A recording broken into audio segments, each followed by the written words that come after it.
Hello everyone, welcome back to M channel. तो पुनः आप सभी लोग का स्वागत है इस नए बेहतरीन लेक्चर में। तो आज हम इस लेक्चर में सीखेंगे मैथ क्लास 10th। ठीक है, सिद्ध कीजिए अंडर रूट 2 मतलब अंडर रूट 2 एक अपरिमेय संख्या है।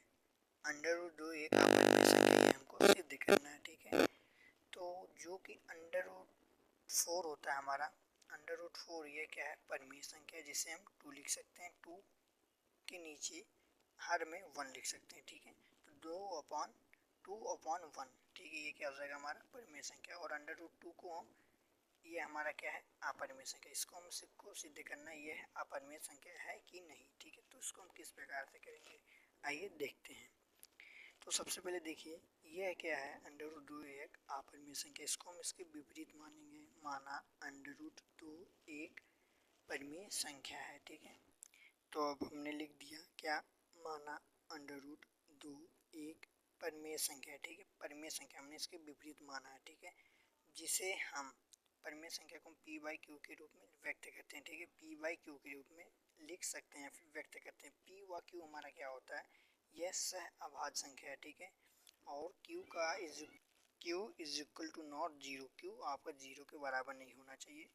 पी व क्यू क्या है आपका, पी व क्यू क्या है, यह सह अभाज्य संख्या है। ठीक है, सह अभाज्य संख्या, सह अभाज्य संख्या मतलब जिसका HCF 1 होता है। ठीक है, HCF इज इक्वल टू 1 होगा। ठीक है, HCF 1 ही होगा आपका सह अभाज्य संख्या का। ठीक है फ्रेंड्स, तो हमने इसको इस प्रकार से माना। तो देखिए, अब हम लिखेंगे under root 2 is equal to P by Q.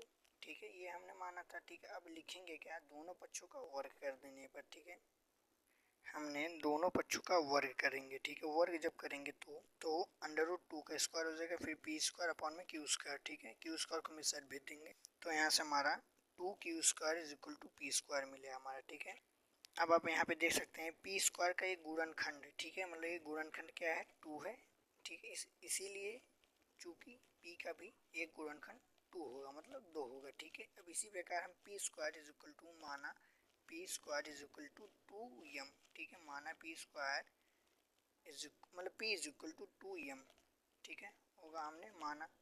P की वैल्यू यहाँ पे फाइंड करने मतलब रखने पर, अब हमने पी की वैल्यू यहाँ पे रख दी। ठीक है, 2m यहाँ पे पी के स्थान पर रख दिया, तो 2m का होल स्क्वायर हो जाएगा। ठीक है, तो यहाँ पे क्या हो जाएगा, Q square is equal to 4m square. अब 2 से 4 यहाँ पे कैंसिल हो जाएगा, क्या हो जाएगा, Q square is equal to 2m square.